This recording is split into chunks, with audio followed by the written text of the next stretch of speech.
Welcome to the Hackiversity Podcast, where your host, Kyle Winey, deconstructs higher education inside the new economy. Get ready to learn how students can hack their way to the best results before, during, and after college. It's hacking time.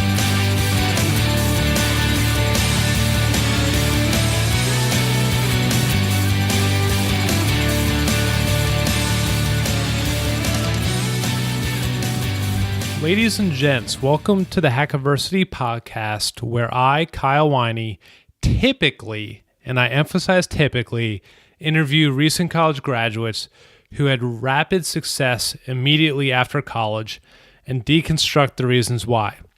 But today marks a first. Rather than interview wildly successful recent college graduates, the show is branching out. We are conducting a bit of experimentation, to use a Hackiversity phrase, largely thanks to feedback from you.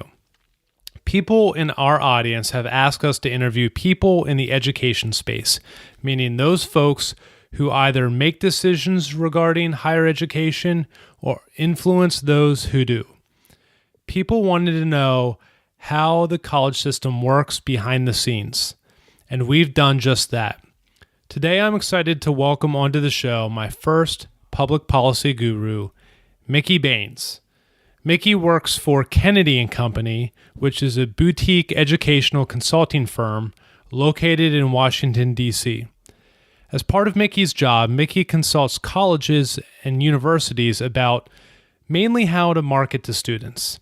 This means that Mickey is behind the scenes helping colleges make themselves more appealing to students and the parents of those students.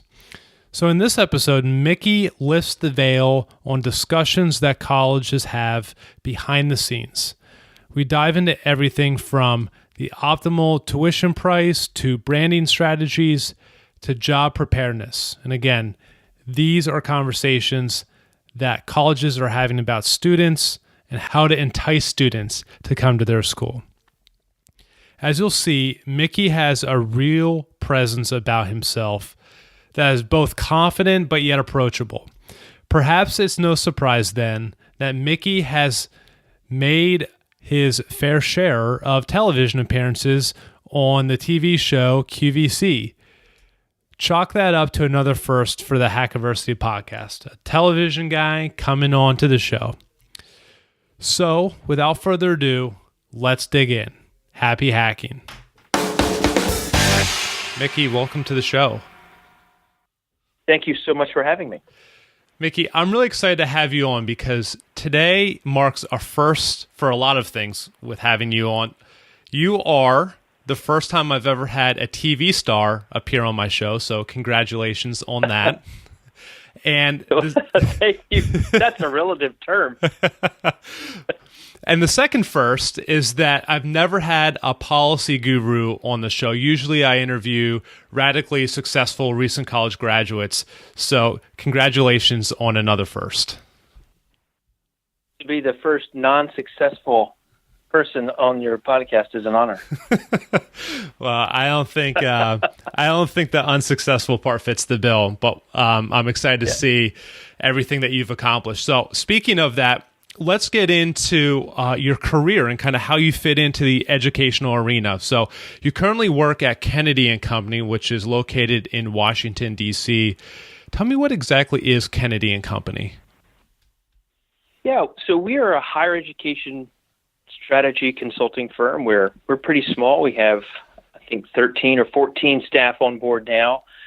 We work with colleges, universities, primarily here in the United States, but we have clients in Europe and in Canada as well, helping them rethink their strategy for enrolling students, the model they have for educating students, the modalities in which they connect and engage and educate students. You know, what does it mean to be financially sustainable today as a college or university?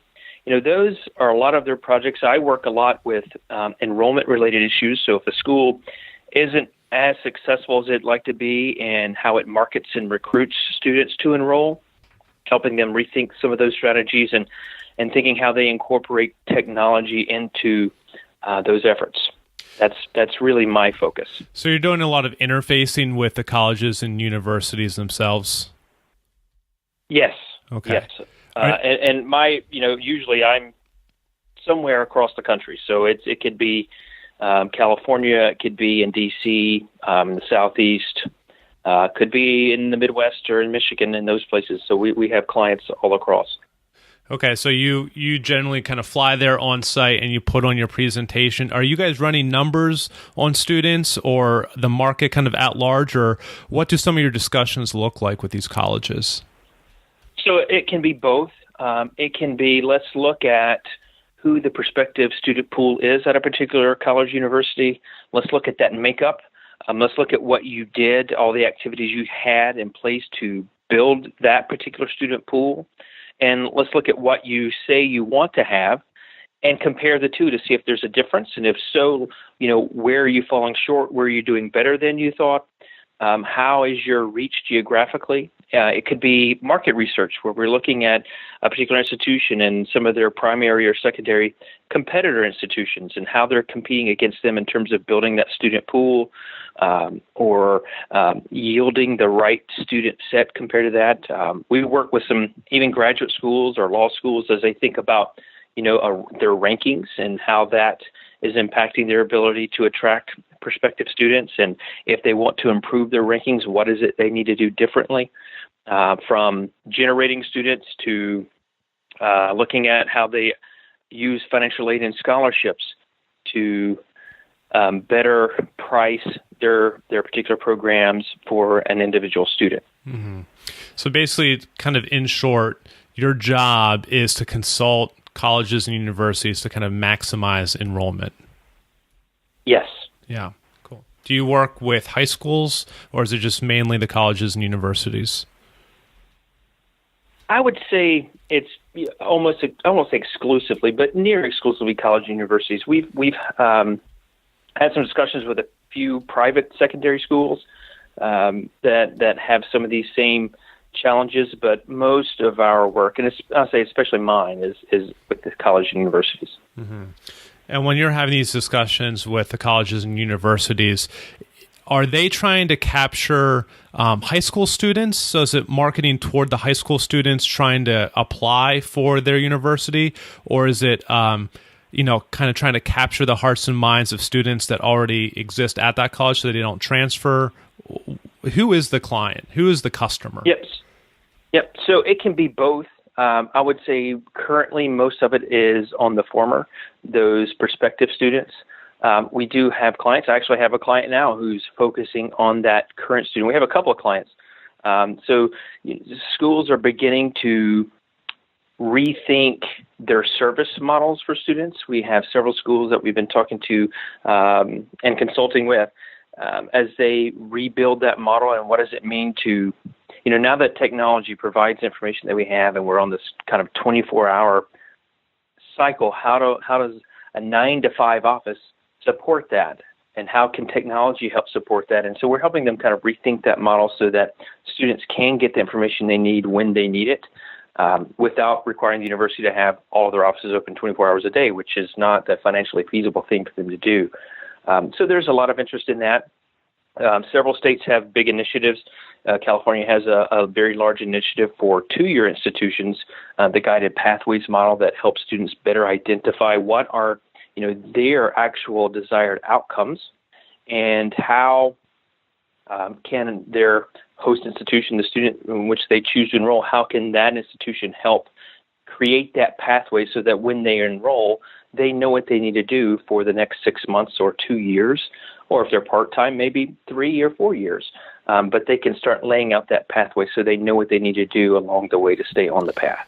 Yeah, it sounds a lot like what I'm doing with Hackiversity, which is, students have very individualized career and college trajectories, and there's a lot of confusion as to how they go about that process, what the beginning process looks like before they even hit campus, and then what it looks like afterwards. So I like that with California.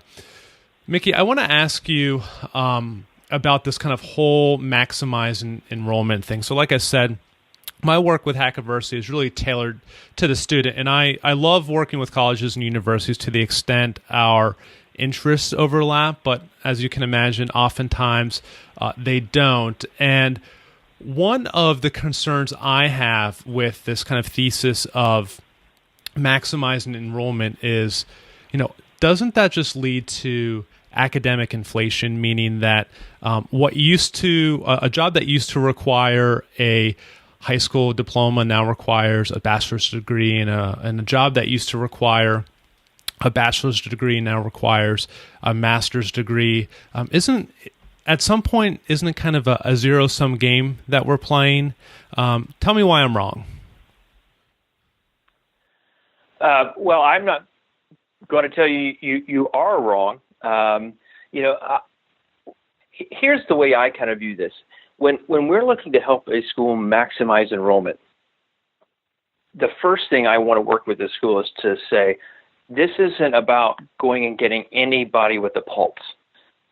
In order to maximize enrollment, it does include how to better retain students. And one of the key ways that you can better retain students is understanding who the right student is for you, or who the right students are. There's not a single student, but who are the right students? Which students are most likely to succeed in your environment? And the dynamics of that, entail a lot of things, including, geographic location, including, academic preparedness, all those things. But if we can better understand who the right students are, maximizing the enrollment really is honing in on a different subset or a smaller subset of students and articulating to them better who you are and why you're the right fit, so that when you find those students that yield and say, yes, this is the right institution for me, you've got that right mix, and you're retaining more of them. You don't have to enroll as many. You don't have to reach as far, and it creates a much more healthy dynamic for the institution. So, that's, to me, that ideal place. So it's more about the fit, the market fit. Yes, absolutely. And I think, as college universities decide to do that, and as high school students are rethinking how they go about their education, you are seeing many colleges, especially the small institutions, private institutions that are so dependent upon student tuition to meet their financial need. As an institution, they're struggling. If you look in the Northeast, there have been closures and mergers happening over the past 18, 24 months, and that's not going to be unique. The Northeast is a little bit more of a competitive market than it is, like in the Southwest or maybe on the West Coast. But, that situation is due to students rethinking. Just due to a couple of things. There are fewer high school students graduating from high school, and therefore there are fewer students to even recruit. But as students, you add to that what you're talking about, Kyle, in terms of, how do I know what's right for me if a college degree is really what's necessary, whether it's now or later, and maybe I don't have to enroll right away. And as you couple that with having fewer people to enroll to begin with, and you're seeing colleges struggle, and some of them aren't able to sustain. And that, to me, that's heartbreaking for the students that are currently enrolled there, because sometimes some institutions aren't giving them a heck of a lot of notice. They might tell them in April or May, hey, we're shutting down. We won't be back for you in the fall. And they're kind of stuck. Yeah. What have colleges been doing and universities been doing to better tweak their messaging to make it more narrow and specific to, a particular strata of potential students? Not a lot. Mm-hmm. So a lot of them, this type of change is a large cultural shift for colleges as well. And so, when you have a conversation with an institution about saying, hey, we want to radically change, how you go about identifying and marketing to and recruiting your prospective student pool, that's a scary thing. They've been dependent upon those methodologies for decades, right? And they know they may need 40,000 prospective students to get 15,000 to apply, to get 3,000 to enroll. And in that scenario, if we say, hey, how about instead of 40,000, how about 15,000? That's scary. That's a huge risk for an institution. I'm exaggerating those numbers a little bit. We don't typically go ahead and say that to an institution, but if you talk about really changing that model, that's a huge risk. And so, institutions aren't taking huge, giant leaps at that normally. So, and sometimes I guess it depends upon, I find that institutions much more willing to try radical things if their enrollment is radically down. And kind of if they have nothing to lose. Yeah, right. Yeah. Well, they know if they can't fix this and fix it fast, they're going to be in a heap of trouble. Yeah. And so realistically, a lot of what I do is working directly with the admissions team to say, look, here's the student pool we have right now, and it could be February and we're looking at fall, or it could be October and we're looking at next fall. But what can we do as close to a one-to-one basis as possible to really have a real conversation with someone, to let them know, or to find out who they are and what is it that's important to them, and then share with them, based on that, how our institution connects, so that they can make a choice. I preach this to admissions teams all the time. This isn't about getting a student to say yes. This is about helping a student make a decision. We have to be okay if no is the answer. And part of admissions, like it or not, is a form of sales, and no one wants to be told no. But this is about helping that student just make a major decision about his or her life and their commitment for the next 4, maybe 5 years. And so if we can be honest and upfront and share that, you have a better chance that the student trusts you and can make a more informed decision, even if that is a no.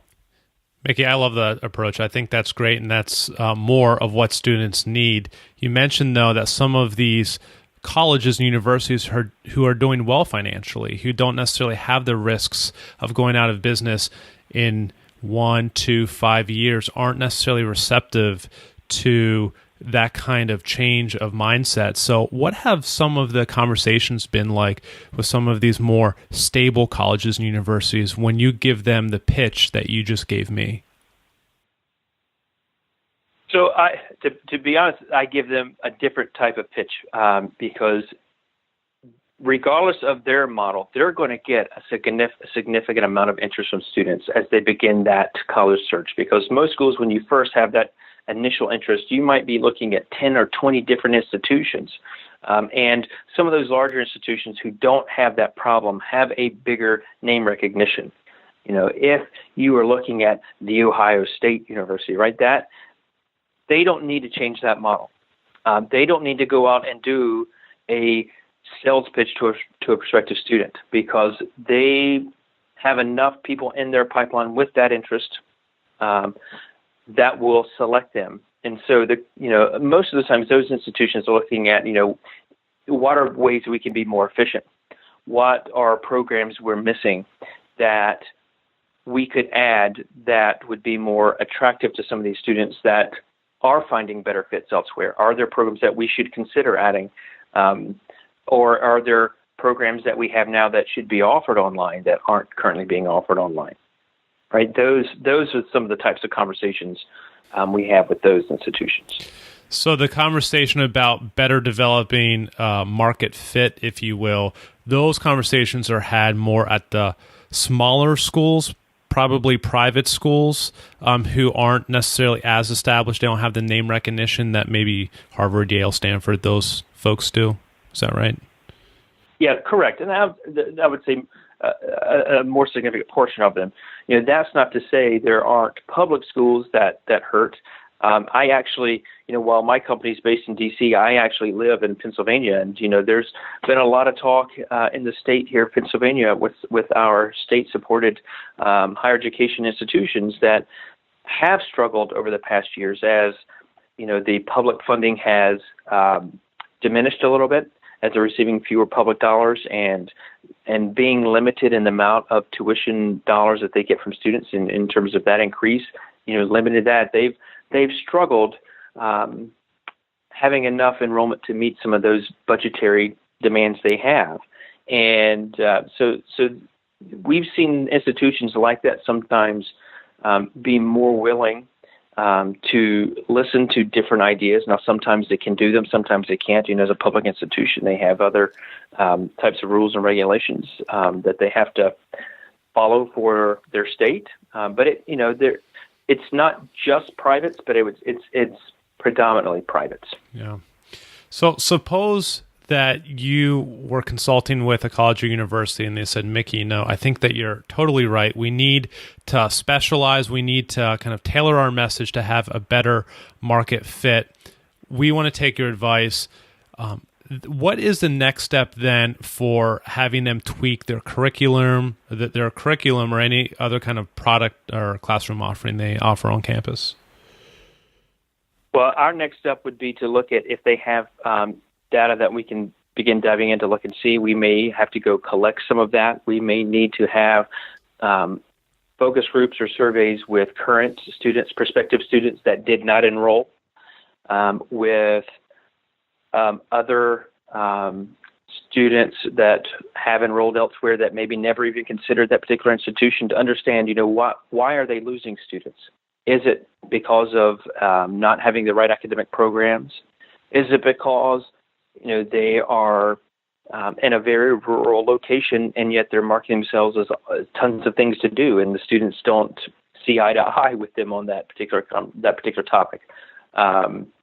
Is it that they are not offering the right amount of scholarship opportunity to the right mix of students? And so that's where we would begin. Usually a school will come to us, though, and say, hey, we're having that issue. We think it's this particular thing. Let's focus on this. And it say scholarship, for example, and then we can dive in and find that and say yes or no. And usually we can say yes. We might say yes. Here's where within the scholarship issue that you could rectify or modify, your approach, that they might say, oh, well, that's not what we were expecting. That might be the surprise, but they have usually a pretty good idea.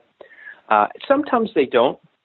Sometimes they're just unsure. I would say most of the times that unsurety comes in with something like retention. We're losing more students than we should. We know that that's an issue.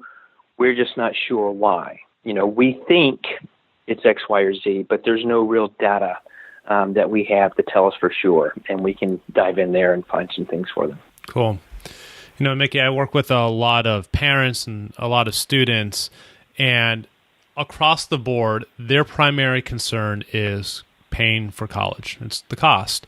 And then shortly behind that is what kind of job they or their son or daughter are going to get when they graduate from college.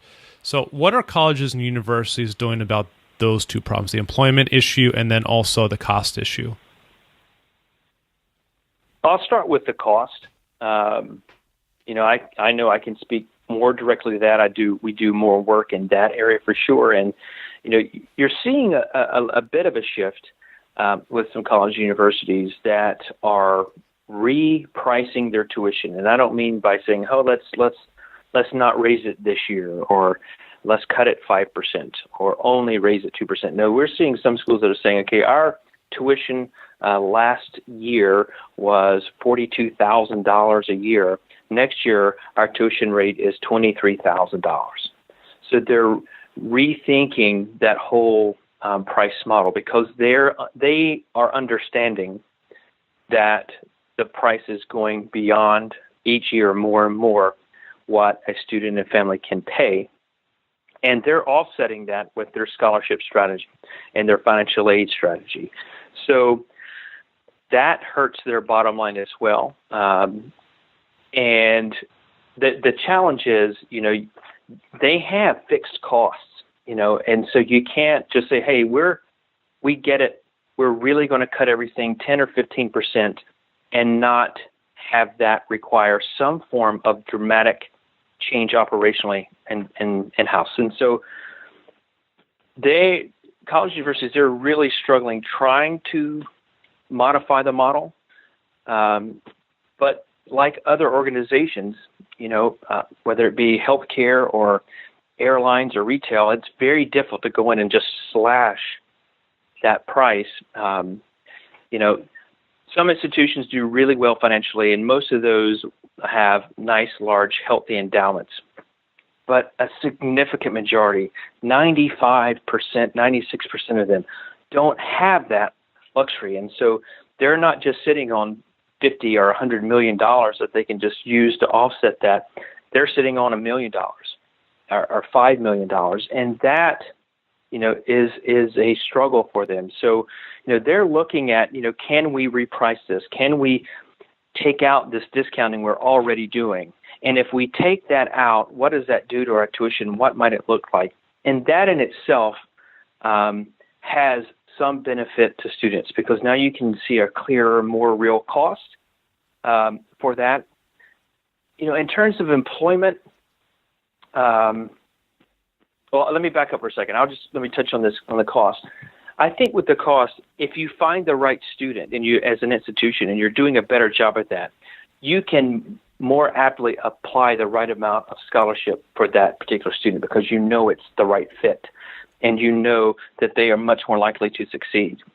And in doing that, if you're applying that right scholarship, the students will find that helps make them more likely to succeed, more likely to be able to afford it, because you're getting, instead of this group of students, we think this group is an ideal fit, so they're going to get X amount of dollars. But if we have a better sense of confidence in knowing who our right student is and apply that scholarship more appropriately, instead of just saying, here's this group of students, they're going to get $5,000.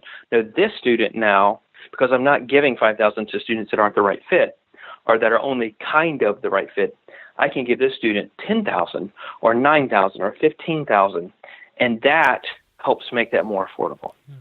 For students, for sure. To that point about cost, you mentioned that a lot of colleges and universities, or maybe some of them, are considering substantial reductions in their tuition prices. Let's say that there's no big endowment to offset these costs. Can colleges and universities run their operations at a 15 to 20% discount on their current tuition rates, or are they losing money at that point every year? That's going to vary so widely depending on the institution. Most of them can handle that 10%. So the way for those who've not modified that model and still have that higher tuition, a lot of those institutions, I'll focus on those who are tuition dependent, who need those tuition dollars from students to balance their budget. Some of them have discount rates currently 40, 50. I've seen 60% discount through your financial aid model. And that's a large risk to have. Again, it's scary to change and say, hey, we're only going to, instead of $42,000 next year, we're only going to charge $21,000. That is a huge risk for them to take. And if they make that decision to discount and they miss their enrollment by 15, 30, 50 students, they might be in the whole $2 or $3 million. They could eat up their entire reserve in a single year. And those reserves often take 5-6 years to build up. And that is when things get really scary. You'll see schools maybe potentially considering layoffs, things like that. And again, this isn't a huge problem where you're seeing this every year. It's a few schools that really struggle like that. There are a lot in that category, but only a few are really at a point where they're not meeting that enrollment goal several years in a row, where they really begin to get into a danger point. Well, the reason why I asked that, Mickey, is because it seems to me like if there's not a lot of margin for them to cut costs and they have to run at deficits year after year and they don't have a endowment to offset those losses, then they're just not going to cut tuition. So I didn't know to what extent those financial dynamics exist out there where it's like, hey, we have no room to go down with cutting our margin, so to speak. So we're just not going to lower our price of tuition at all. And so if they're not doing that, then what they'll find is, that applicant pool of, say 2,000, 3,000 students that you had 2 or 3 years ago is now 1,700, 2,400 students. And you see it start to dwindle. And that's when a school gets in a scenario where they're having to offer more aid dollars to a less qualified student to ensure that that student enrolls. And you're increasing the likelihood that that student isn't successful. And so, my freshman class of 500 that normally can retain at 420 the next year is now 380. Well, 380 means I need 40 more freshmen than I had last year to make up for that, which means I have to work a little harder, maybe consider a student even less qualified, and give additional dollars out, and it can snowball. And it gets into a bad cycle if you're not careful. And that's so yes, they can get into a scenario, and we've seen institutions struggle like that, and that's where it gets really messy sometimes as you kind of go in and figure out, okay, what can we do differently with recruitment? How can we go about approaching this, and how can we have the better conversation with the student? How can we look at our operations institutionally to say, are there other areas where we can save dollars that are putting less pressure on enrollment and admissions to meet that need? So there's several dynamics that really go into play there. When you have these conversations about with colleges about cutting costs, do you find that there is the ability to cut costs, but just not the culture to do it? Or do you find generally that there is the culture and a willingness to do it, but just really not the ability? The margins aren't there to cut, the endowment's not there to offset. Is there one of the two that primarily exists? It again, I don't like saying it varies, but it does. There are institutions that don't want to make any cuts that they don't absolutely have to do. Usually, at least with the clients I work directly with, when I get in there, they're already at that point, like, we know we have to cut. We can't fathom any other way other than having to cut to help correct the ship. And so we need some help, looking at these operations and identifying, what are those areas. Mm-hmm. And what are some of the operations that usually go? Well, it's not necessarily full operations. It might be, some of the first steps. And usually schools will take these, we're going to freeze hiring.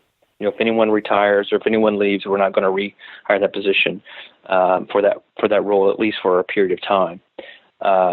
We've seen it go to, well, we're not going to go that far yet, but any position that needs to be filled needs to be approved by the president and or the senior cabinet first, so that they can discuss internally and prioritize what absolutely needs to be filled and what doesn't. It could be offering early retirement for staff and faculty. We see most institutions, really want to, not impact their academic faculty. That's the bread and butter of what they do. That's their, that's how they deliver education. So that's usually the last place that they want to impact, is the classroom, and the quality of people leading the classroom discussions and the size of the students in that classroom. They want to protect that as much as possible. So, it could be anything from facilities. It could be student affairs. It could be alumni relations. It could be a lot of places that they look at. It just kind of depends on their staffing models and how staffed they are and what their budgets are. And so I don't want to imply that it's always staffing. It could be, hey, we're cutting some of the budgets. We're not going to have as many events. And we're not going to have the steak dinner this year. It's going to be chicken. We've seen that. We've cut. We're still too reliant on paper and an electronic age. So we're saying, hey, stop the printing and the photocopying unless it's absolutely necessary. Let's be truly electronic in an electronic age. So there have been things like that, don't seem like a lot, but say you cut paper. That's less paper you buy. It's less ink you have to use to print and toner for copiers, but then it's also less paper clips, less staplers, and that seems to me so petty to say, but that could be a $20,000 or $30,000 savings. That could be a student right there for an institution. So that's. So what I hear you saying, we may help look. Yeah, what I hear you saying, Mickey, is, look, for students and parents worrying about college costs, for some colleges who are doing quite well, they don't necessarily have the pressure to lower their tuition, so they probably won't, or at least they won't raise it. They might raise it, but it might not be all that aggressively. But generally speaking, it's going to be about the same tuition prices moving forward. So that's kind of one category. The second category that I hear you saying is there are some smaller schools, some lesser-known schools generally, who are under significant budget pressure, and they are the ones who are more willing to take risks and lower their tuition rates to attract more students. It's really two different worlds that exist out there right now. Yes, and I would say that and there are schools that are in the middle. That there'll be schools that aren't under incredible pressure that'll still make that tuition adjustment. And I'm not going to say that that's the way schools have to go, but seeing a school take a measure like that, I appreciate, because it does mean they're trying to do this to help the students afford their tuition more. And I want to applaud the efforts, absolutely. And I think we'll probably continue to see differing models. As more students consider enrolling online, with online programs, that has an impact, because that's fewer students getting meal plans and fewer students living on campus in a residence hall. And so I think we'll continue to see over the next 5 or 10 years some more shifts in that. I'm sure you'll see a few more closures out there with institutions closing their doors. You'll see a few more mergers, and it's economically, it's just a reshaping of this industry, and it happens with, we're seeing in retail, just it's more publicized in retail with Sears or Toys R Us, places like that. It's a reshaping of the industry. Yeah, cool. Mickey, let's talk about the employment side. So we were talking about the cost side there for a while. I mentioned that I work with a lot of parents and students who are terrified that they're going to graduate, the students are, they're going to graduate from college and, have no job, or, a very kind of lower level service level job. And so what have colleges and universities been doing to address that problem? So what I see them trying to do is help the student understand the importance of starting this process early in their college career, not early in their senior year, much earlier in their college career. Students are thinking about in 10th grade and in 9th grade, 10th grade, 11th grade about what they need to do to get into colleges. And that's 3 or 4 years before they graduate high school. Well, that's what they need to be doing when they enroll in college, thinking about their next step in their career. So we know they can do it. Colleges very much like to have students take some of that responsibility on themselves, because they're going to have to do it after they graduate. And so they will offer programs. They don't usually, I've not seen where they're forcing them and requiring them to take specific steps, but they offer these opportunities. And the students need to take some of that ownership and say, you know what, I want this internship. If I know I want an internship, let me work with my advisor or someone in the Career Center to determine when's the right time to take it, and have that conversation sometime at the end of your first or beginning of your second year of college, so that hey, the beginning of my junior year or the second semester of my junior years, and start preparing in that way, so that they understand from their class selection, from how they identify the institution or organization that they want to try to have an internship with, and doing that and getting some of those experiences to help them when it comes time to graduate and find that job. And they're doing it just in a different way in high school. They're volunteering, they're playing athletics, they're involved in other activities outside of high school that are very helpful to them. So they just need to translate those efforts into a slightly different avenue. And where the schools come into play here is, being sure that they have the right industry network that offers enough of those opportunities to students, and then making significant progress in helping match those students and those organizations. Instead of saying, here's an email we sent out to these 200 institutions we've been talking with for the past 10 years and say, hey, we're going to have a career fair, internship fair. We want you to come to campus. Doing more than that. Let's take that to the next level. Let's go out to these organizations. Let's see them, especially those that are routinely hiring our students for internships. Let's go on site and see those students if we can. Let's understand what they're doing. How can we build those relationships with those organizations so that they want to hire us? And then understand, what are our students most prepared for an internship? What aren't they?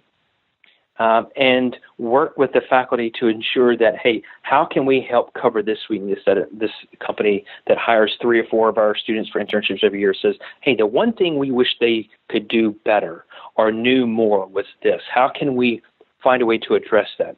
And then same thing with employment. Once we know, and this is probably one of the areas where schools struggle. I know a lot of schools who struggle is, we've got 700 students graduating this spring. How do we know where they all got jobs, or at least know right away rather than knowing 5 years from now? And it's sometimes challenging to get students to reply and tell you that information. But being sure that you're doing all that you can to know that information so that you can identify companies that are hiring more of your students faster, or right out of college. And how can you, if you don't have a relationship with them, develop that relationship? Because a lot of times what you may find is it could be an active alum from your institution that starts looking at that institution for qualified graduates for the positions. And then, that helps your alumni relations network, but it also helps build a strong connection with that company or organization so that it's not just that one alum that you're connected with. Because if you don't, when that alum leaves for another position, no one from your company may be reaching out to you the same way. Yeah. And it's building that network. So what I hear you saying, Mickey, is basically the primary focus of colleges for helping their students get employed is providing them resources to get internships. It seems like a very internship-focused endeavor. Is that right? Well, it starts there. I mean, they're doing similar things with with employment opportunities on campus, having employers come to campus to recruit students. They do a lot of work with interviewing skills. They do a lot of work with resume building techniques. And then, I think where I see some schools trying to do is just how can we take our career services and meld it with our alumni relations network to build some mentoring opportunities for these students, professional mentoring opportunities. How can we connect our current students with our engaged alumni? I'm seeing some of those types of activities as well. And I think as long as the institutions are assessing what they do in those activities to find out how can we do this better, then they'll see a bigger return on their students finding employment. I will say where I see, and some of this goes back to my time when I was still working in higher ed directly, but excuse me, what I see is the students, a lot of students who struggle or are not employed, May and June, July after graduation, are a lot of times the students that waited very late in the game to begin their process. Sometimes it's their fault, sometimes it's not. I've seen student athletes who are playing sports that are spring sports. If I'm a baseball player and I'm playing for a college that is a pretty good Division II or III school, which means I'm probably not going to be getting a lot of looks from from the major league prospecting and teams. I'm playing the whole spring term. I don't have time for interviews. I don't have time to necessarily be trolling job sites and looking at companies. And that's why planning further out is so important. so that you understand that, so that you're trying to network with companies early, mid-fall of your senior year. And that's, I think, where some of those gaps are, is how can we help those students? The students that are most proactive are finding those jobs because they're ahead of the game. It's those students who are waiting until February or March of their spring term and their senior year that are behind the game. Yeah. I couldn't agree with that more, Mickey. I work with a lot of students, and I always encourage them. I say, look, get internships as early as possible. If you wait until your senior year, that's too late. Even your junior year, I encourage people to get internships freshman, sophomore year, because they're so important. And same thing with networking. People ask, when should I begin networking? I always say, now, today, even if you're in high school, because it's that valuable. So it's cool to hear you affirm that. Mickey, one last thing I want to ask you here before we kind of transition into the next segment. I just want to put a fine point on the admissions process. So if I'm a college student or I guess a high school student looking to go to college, how can I best position my application or my resume to a college to make me most marketable? So, my answer is both an answer for this process as well as for life. And it's not easy to do for adults, and I know it's not going to be any easier for a teenager, but the better you understand who you are, the better you can articulate to a college university through your application and your application essay who you are, what truly excites you, that you have a path in mind. You may not know how to get from point A to point B, but you know you're going to point B. And when you can articulate that, they understand that, and that helps them, when we talk about that fit, that helps them understand, is where you want to be and how you're looking at potentially getting there, is that the right fit for an institution? And it will help the students do that work at articulating for the school, but it helps them think through the process of their mind of what it is they want to be able to do. And so when they hear the college talk to them about how they envision them as a student progressing and succeeding there, they can see if that fits aligned with the vision of what they have in mind. It'll help them make that decision for themselves. And so understanding who you are, what makes you tick, what excites you. It's not just that it's sports or theater that excites you, but what about it that's drawing you to it? And how might you incorporate that into the rest of your life? There's only a handful that can say, I can incorporate basketball into the rest of my life, but in terms of being a player. But maybe it's being a coach. Maybe it's being that statistician. Maybe, something else about that. What draws you? What do you like about that? And then how can you articulate that? And then the school can see that. And you might say, you know what? I like you, but this helps me understand I care more about basketball and sports management. I don't know a school that doesn't, but maybe, hey, this school doesn't even have a basketball team. Well, that might have impact, on that.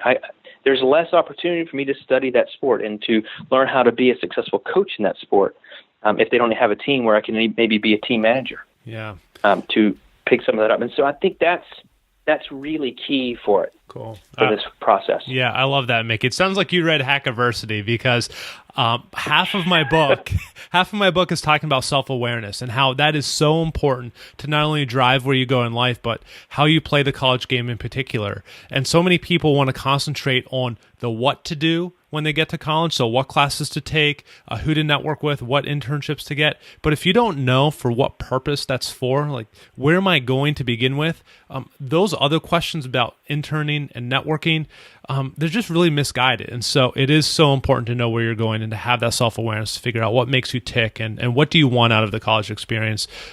So I love that. That's great.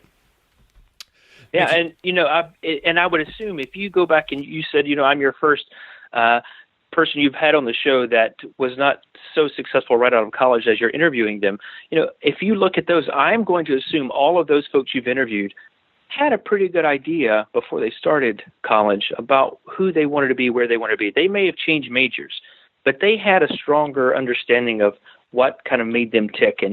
And knowing that helps you make decisions faster about what clubs to be involved in, what organizations or other activities might I jump into in college, and that helps you begin to enjoy it more. It helps you connect and dive into that culture of that school more and fit in better and have a better experience. And the earlier you start that, the more stress gets pulled off of you, so you can focus on the academics, and then you can focus on the internships, all these other things. They just start to fall in place once you have that better sense of who you are and what it is you're looking to connect with. Yeah, that's precisely right. And that's true. All the people that I've interviewed who are recent college graduates who are incredibly successful, they all had a vision of what they wanted to do. You're right. They may not have known the exact major or the exact person to network with to get them there, but they generally knew where they were going. And what I found is that vision, that kind of self-awareness, that often was cultivated long before they even got to college. High school, middle school, I had people come on say, look, I'm really successful in Hollywood right now, but I knew when I was, in seventh grade that I wanted to do film. I just knew it. And so everything I did from there was tailored toward getting me into film. Or people in entrepreneurship, they said, I always knew I wanted to be an entrepreneur. So I always studied business. I always learned about networking. I always learned about sales all the way through. I was always building stuff in college too. That is the theme that I've encountered for why people are super successful right out of the college gates. It's because they had that self-awareness early on, and that drove everything else: internships, grades, networking, everything. So yes to that. Mickey, so let's transition to the final segment of the show, which is what I like to call the rapid fire question section. And that's where I offer up some quick hitting questions, but that doesn't necessarily mean that your answer has to be quick hitting. So you ready? Sure. Cool. Mickey, is there a specific career path that a college student can follow to land them where you are today?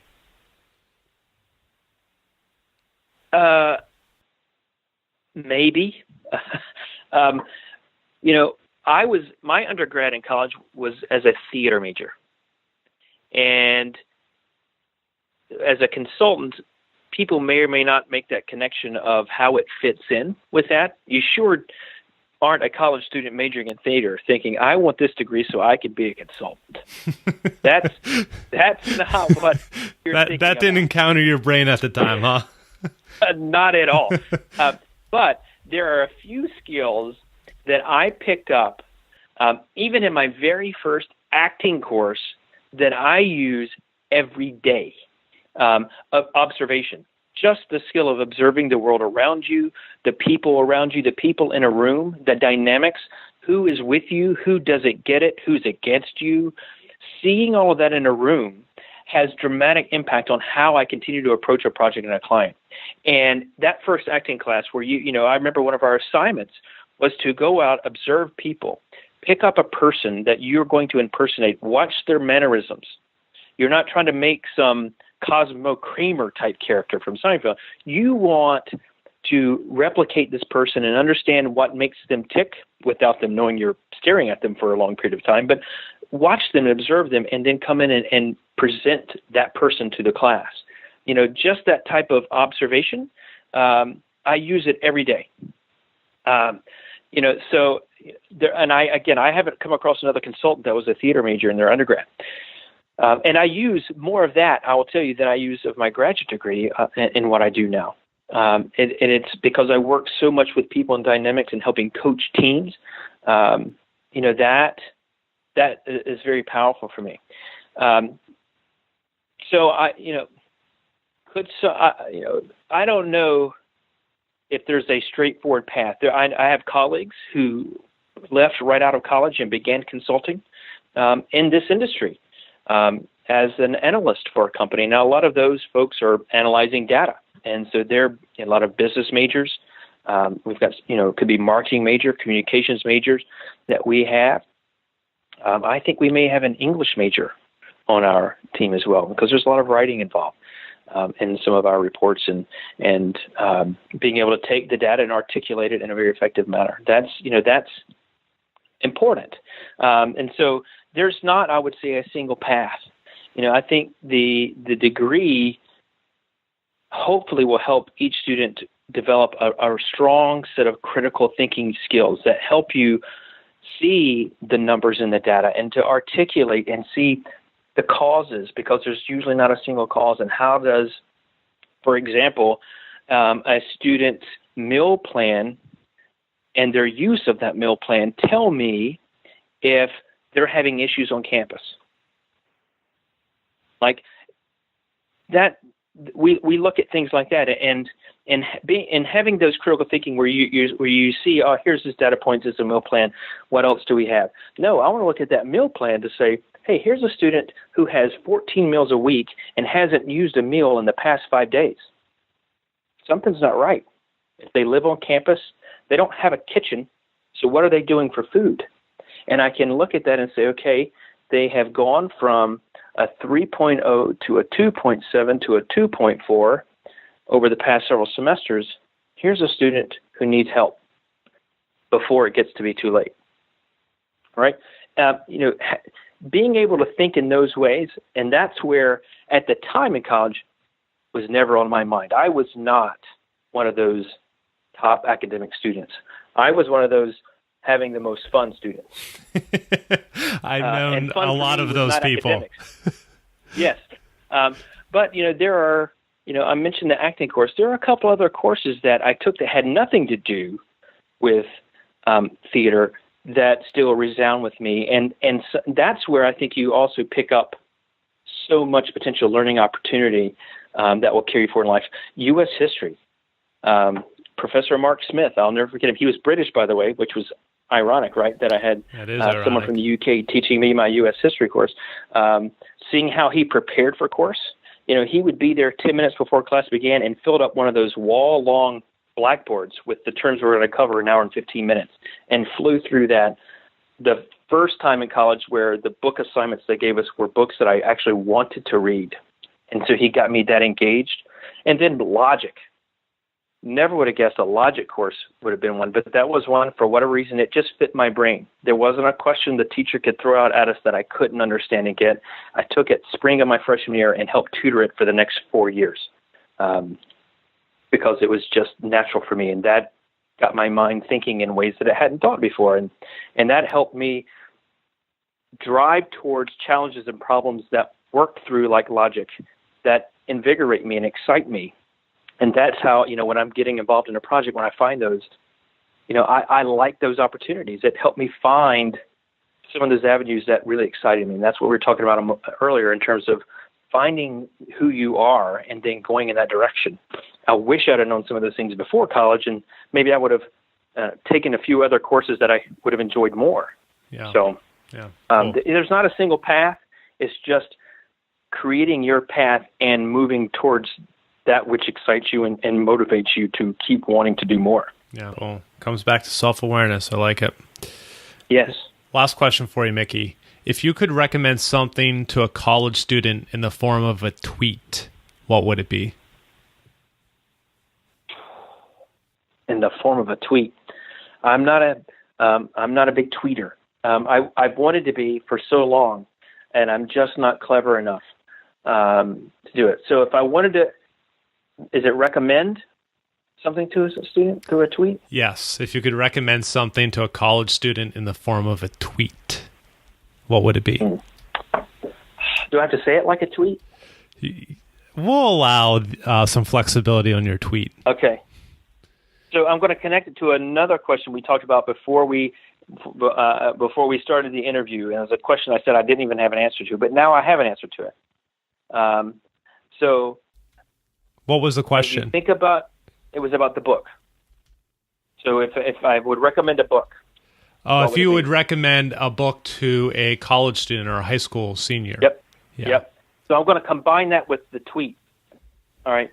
Today's top read. The book is called To Sell is Human by Daniel Pink. Yep. He also tweeted about my book, Hackiversity. Did he? He did, yes. So To Sell is Human is a fantastic read. And the premise of the book is that we have this negative perception about sales and salespeople. When we know, I think it's around a quarter of college graduates will go into some form of sales when they graduate, like it or not. But we have this negative perception on sales. But realistically, everything we do as humans is about persuasion. And sales is simply about persuasion.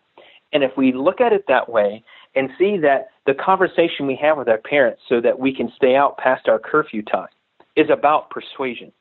If it's a conversation with a professor to say, hey, I know you want us to write a paper on one of these 3 topics. I would like to offer this as a 4th option, and here's why. That's persuasion. And if we just understand that and understand the dynamics of persuasion, it helps you much more with those challenging conversations in life. Cool. I like it. Yeah. To sell is human. I don't know how you put that into a tweet. That's more than 170 characters. But. Maybe to read to sell is tea. The tweet is this: read to sell is human by Dan Pink. That's the tweet. Okay, there we go. Cool. Mickey, thanks for coming on the show. Where can people learn more about you and anything else that you find interesting? I have our company does a pretty good job with bios, so they can learn about me and my TV stardom that you referenced as we started the interview, kennedyandcompany.com. If you just look at the team bios, you'll see that about me. Things that I find interesting, LinkedIn is where you'll probably see that most. I'm a little bit of a geek and nerd, and so most of my interests revolve around my professional interests. I love reading books now. I didn't when I was younger, but reading books like that from Dan Pink and making the connections of what he says and to sell as human and how it relates to higher ed. LinkedIn is where I share a lot of that. Cool. I love it.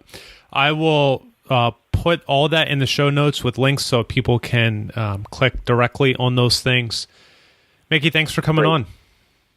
Thanks for having me so much. This has been a great experience, and I've really enjoyed the interview. Thanks for having me, Kyle.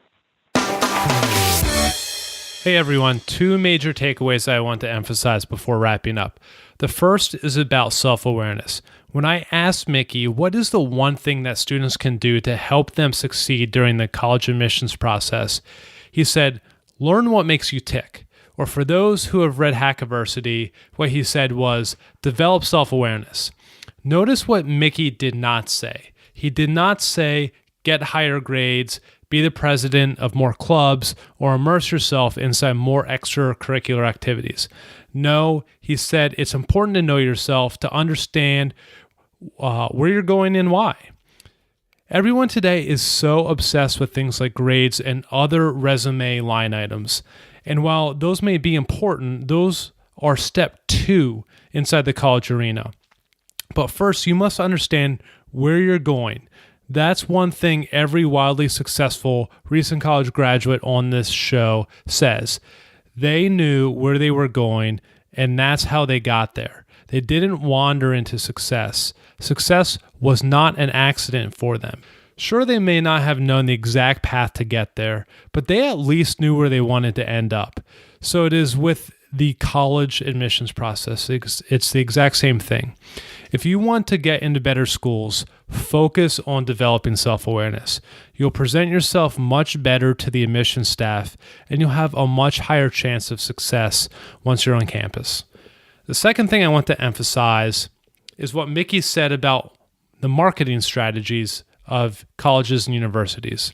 So Mickey mentioned that some colleges market and accept anyone with a pulse. And he also said that other colleges are a bit more selective in ensuring that the student is actually a good fit for the school. So Mickey's job is to confront these colleges and persuade them that their interest and the students' interests would be better served by reaching out to a more narrow market of students. Yet, unfortunately and perhaps predictably, Mickey's message is often met with resistance from colleges. This is important for students to know because colleges may be soliciting you even if you're not actually a good fit for that college. That means students and their parents must be more vigilant and self-reliant in making sure the college is an appropriate fit for them. Fortunately, Hackiversity is here to help. We are shortly rolling out our college selector tool that helps students, no matter where they are in the country, identify colleges that matter most for their specific interests. The college selector tool considers both the traditional elements of college, such as quality of education and all that good stuff, as well as the practical elements of college, such as the affordability of college and the employment prospects that the college offers. So look for the College Selector tool coming out here soon. I want to thank Mickey for coming on. Like I said, it was the first policy guy I had on the Hackiversity podcast. I thought it went well. I enjoyed listening to Mickey, exploring his insights and some of the experience that he's had. Let me know what you think. If you like these, I'd love to do more of them. Or if you just want to hear about young 20-somethings to mid-20-somethings and how they have crushed it out of the college gates, let me know that too. I am happy to do that as well. So that's all for now. I'll catch you guys next time.